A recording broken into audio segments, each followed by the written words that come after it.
If we apply Freud's model of the human psyche, id, ego, and superego, we realize this is not just a physical journey, it's a psychological breakdown in motion. Let's dive into this through three parts. First one is the id. In Freud's theory, the id is our most primitive self. It's driven by instinct and desire. It doesn't care about consequences, it just wants pleasure and escape. Nelly's decision to swim across the county is a perfect example of id behavior. There's no plan, no logic. He's not thinking about his responsibilities or what he might find at the end. He just wants to enjoy the order, the sunshine, the freedom. More importantly, he's avoiding something. He's avoiding the truth about his agent, his broken family, and perhaps even financial collapse. This journey isn't brief, it's an escape into fantasy, led entirely by the id. Now, let's talk about the ego. The ego's job is to balance the id's desire with the demands of reality. It tries to keep us grounded. In Nelly's case, his ego is working overtime, but not in a healthy way. Instead of helping him face reality, it helps him build a fantasy. When people treat him with pity, he tells himself they are just having a bad day. When someone hints that he's gone bankrupt, he shrugs it off. When others say his daughters have moved away, he pretends not to hear. These are classical defense mechanisms, especially denial and rationalization. But as he keeps swimming, the signs of reality start leaking through. The water gets colder, the houses get darker, the people more unfriendly. His body starts to fail. His ego can no longer protect him. The fantasy starts to fall apart. So what about the superego? The voice of conscience, morality, and guilt. For most of the story, Nelly's superego seems silent. He feels no guilt for ignoring his family or for pushing away friends. He's entirely focused on himself and his journey. But when he finally reaches home and sees that it's dark, empty, and locked, something changes. He begins to cry. This is the moment when the repressed truth comes rushing back. In Freudian terms, this is the return of the repressed.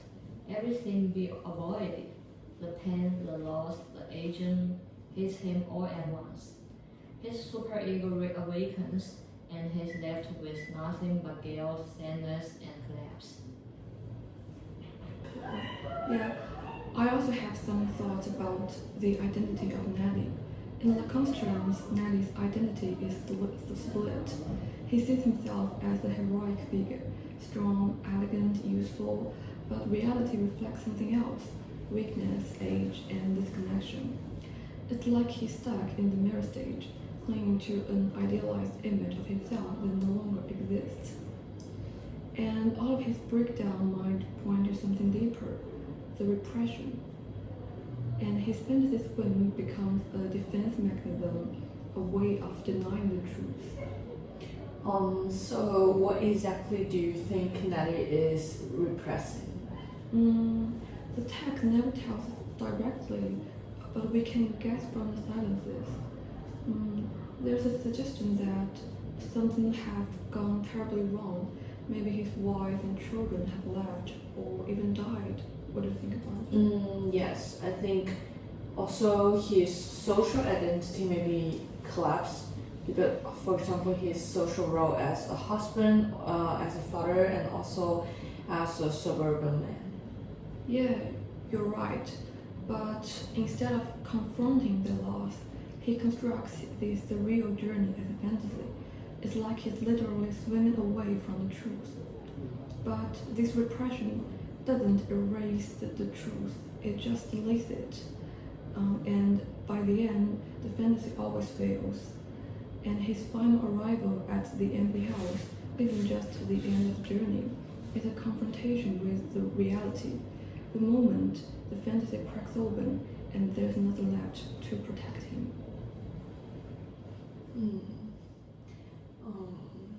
So I think that's all of our interpretations of the short story The Swimmer. And from what you previously said, I think what interests me most is what you have mentioned about the Lucinda River. You said that actually Lucinda never shows in the stories, and so it may be, so she is a wife that never returns, but she also echoes with the river's name, and I find it very interesting because it also echoes with the closing of the story where he comes out of the water and did not find his family, and I think I really like your interpretations. Okay. That's very good. Okay. So maybe I think we can move up to the end of today's discussion. So Nettie Merrill's swing began with the clarity of a myth: one man, one river, one goal. But by the final stroke, what remains isn't a success. It's a story of disillusionment. From a structuralist lens, we saw how Cheever borrowed the architecture of the hero's journey to write the American dream, revealing that the apparent binary oppositions like youth and aging, they are not as stable as they seem. Through post-structuralism, we entered a world where time skips, science fail, and narrative coherence gives way to disorientation. These symbols and meanings of cultural myths are not lost. Instead, they have never quite arrived. And under the gaze of psychoanalysis, Nettie's journey became not a return home, but a retreat from himself.